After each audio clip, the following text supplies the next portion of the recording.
दोस्तों सन 2021 में जब अफगानिस्तान में तालिबान की दोबारा वापसी हुई थी तो उस वक्त किसी भी इंसान ने शायद अपने ख्वाब में भी नहीं सोचा होगा कि इतनी जल्दी यानी अगले 2-3 साल के अंदर इतना सब कुछ बदल जाएगा। इधर की चीजें उधर आ जाएंगी और उधर की इधर आ जाएंगी। और आसान शब्दों में कहूँ तो ये समझिए कि सबसे पक्के दोस्त सबसे बड़े दुश्मन बन जाएंगे और जो दुश्मन होंगे वो भी अब दोस्त बनने की राह पर चलने लगेंगे। मेन मुद्दे पर आए उससे पहले जरा आप लोग इस तस्वीर को देख लीजिए। ये तस्वीर वैसे तो अभी 2-3 दिन पुरानी ही है, मगर कोई आम तस्वीर नहीं है बल्कि एक ऐतिहासिक तस्वीर है। एक ऐसी तस्वीर, एक ऐसा फोटो कि जिसने न सिर्फ दुनिया के लोगों को हैरान कर दिया है, सोचने पर मजबूर कर दिया है, बल्कि दुनिया की बहुत सारी ताकतों के कान भी खड़े कर दिए हैं। कान खड़े हों भी क्यों ना, क्योंकि इस तस्वीर में दो मेन चेयर्स पर यानी कि कुर्सी पर बैठे हुए जो दो लोग हैं उनमें से एक तो अफगानिस्तान के फॉरेन मिनिस्टर आमिर खान मुत्तकी हैं,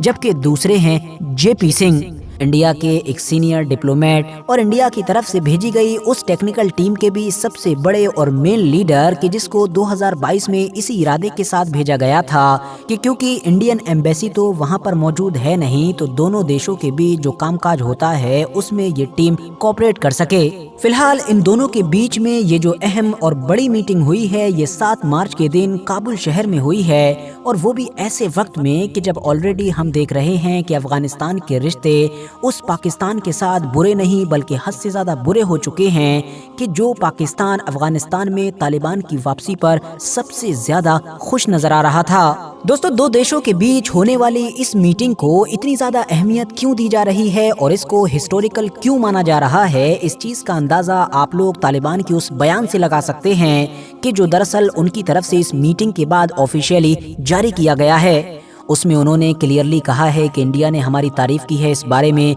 कि जिस तरह से हम लोगों ने ओवरऑल अफगानिस्तान की सिक्योरिटी को मेंटेन किया है और अफगानिस्तान को स्टेबल किया है। साथ ही साथ इंडिया ने इस बारे में भी तारीफ की है कि किस तरह से हमने नारकोटिक्स वगैरह को कंट्रोल किया, ISIS जैसे आतंकवादी ग्रुप को कंट्रोल में किया, और इसके अलावा करप्शन जैसी चीजों से भी अफगानिस्तान को काफी हद तक छुटकारा दिलवाया। इस बयान में तालिबान ने आगे ये भी कहा है कि जेपी सिंह जो इंडिया के इस मीटिंग में मेन डिप्लोमेट थे, उन्होंने हमसे कहा है कि इंडिया अफगानिस्तान के साथ न सिर्फ पॉलिटिकल और इकोनॉमिक कोऑपरेशन एक्सटेंड करने में इंटरेस्टेड है बल्कि चाबहार पोर्ट के जरिए से वो व्यापार यानी कि बिजनेस वगैरह को भी बढ़ाएगा। दोस्तों अब तालिबान के इस पूरे बयान में दो चीजें ऐसी हैं कि जो काफी नोटिस करने वाली हैं। पहली चीज तो ये कि तालिबान की कुछ चीजों को लेकर इंडिया ने तारीफ की है, जबकि दूसरी चीज ये कि अब इंडिया अफगानिस्तान के साथ पॉलिटिकली और इकोनॉमिकली कोऑपरेशन करना चाहता है, और तो और वो मेनली ईरान में मौजूद चाबहार पोर्ट के जरिए से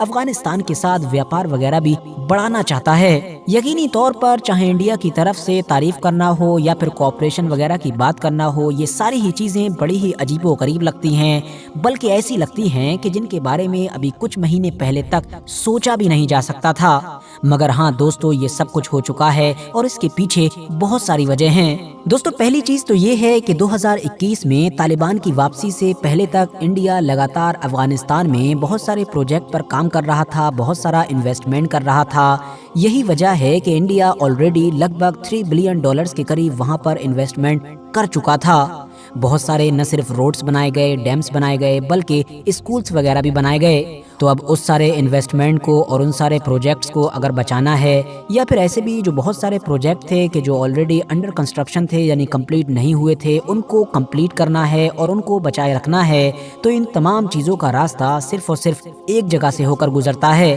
और वो है तालिबान। क्योंकि जैसे जैसे वक्त गुजरा है वैसे वैसे दुनिया के सामने अब ये बात क्लियर हो चुकी है कि तालिबान ही अफगानिस्तान की रियलिटी है, क्योंकि ना तो अब वहाँ पर कोई बाहरी ताकत बची है और ना ही अंदर कोई उनका ऐसा दुश्मन है कि जो उनके साथ मुकाबला वगैरह कर रहा हो, बल्कि कंट्री पूरी तरीके से स्टेबल हो चुकी है और लंबे वक्त से वन हैंड यानी कि तालिबान के ही कंट्रोल में है। इसके अलावा एक बड़ी वजह इंडिया का ही एक पड़ोसी दुश्मन यानी कि चाइना भी है, क्योंकि पिछले कुछ वक्त से लगातार ये देखा गया है कि चाइना बड़ी तेजी के साथ अफगानिस्तान में पैर पसार रहा है, बड़े बड़े प्रोजेक्ट पर काम शुरू कर रहा है, बड़ा बड़ा इन्वेस्टमेंट कर रहा है, यानी वो अगले 50 या फिर 100 सालों की तैयारी कर चुका है। बदले में उसने तो तालिबान के इस नए अफगानिस्तान को रिकॉग्नाइज तक कर लिया है। यही वजह है कि इंडिया भी अगर वक्त रहते तालिबान के साथ इंगेज नहीं करता है, बातचीत नहीं करता है, तो फिर वो दिन दूर नहीं होगा कि वो तालिबान के जो अभी सिर्फ चाइना के क्लोज है, सिर्फ दोस्त है, वो फिर चाइना का अलाय बन जाएगा, यानी कि ऐसा साथी बन जाएगा जैसा आजकल हम लोग मालदीव में देख रहे हैं। और यही रीजन था कि चाइना की इन सारी एक्टिविटीज को देखते हुए इंडिया ने सन 2022 में ही सबसे पहले तो तालिबान की तरफ अपनी एक टेक्निकल टीम भेज दी थी,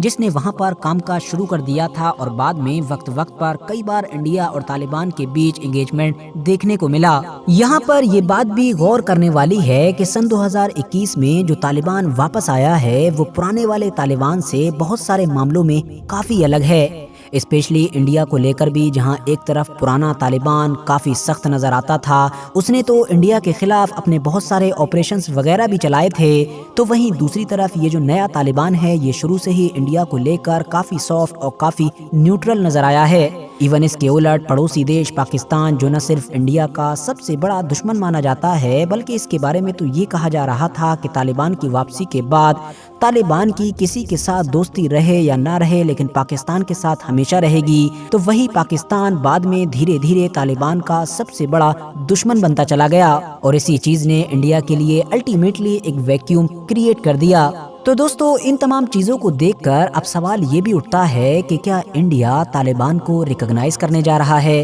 क्या बहुत जल्द ही भारत देश भी तालिबान के इस नए वाले अफगानिस्तान को मान्यता दे देगा? तो दोस्तों, फिलहाल तो इसका जवाब अभी ना में ही होगा। वो इसलिए क्योंकि इंडिया की तरफ से ये बात जोर देकर कही गई है कि इस करंट मीटिंग में भी एंगेजमेंट के बारे में ज़्यादा से ज़्यादा बात हुई है, यानी कि जो वहाँ पर इंडिया की तरफ से मदद वगैरह जाती है उसमें कोऑपरेशन करने की या फिर दूसरी चीज़ों में कोऑपरेशन करने की। लेकिन तालिबानी स्टेटमेंट के मुताबिक जिस तरह के मुद्दों पर इस मीटिंग में बातचीत की गई है और जिस तरह से इंडिया की तरफ से अफगानिस्तान की इस नई हुकूमत की बहुत सारे मामलों में तारीफें की गई हैं, उनसे कोऑपरेशन कराने का वादा किया गया है, वो भी न सिर्फ इकोनॉमिकली बल्कि पॉलिटिकली भी। तो ये तमाम चीज़ें तो इसी बात की तरफ इशारा कर रही हैं कि ये पूरा मैटर उसी चीज़ की तरफ जा रहा है कि जिसका अभी तक इंडिया की तरफ से फिलहाल इनकार किया जा रहा है। बाकी फ्यूचर में क्या होगा ये तो वक्त ही बताएगा। आज की अपनी इस वीडियो को हम यहीं पर ख़त्म करने से पहले आप लोगों से ये रिक्वेस्ट भी ज़रूर करना चाहेंगे कि आप लोग हमारा सेकंड चैनल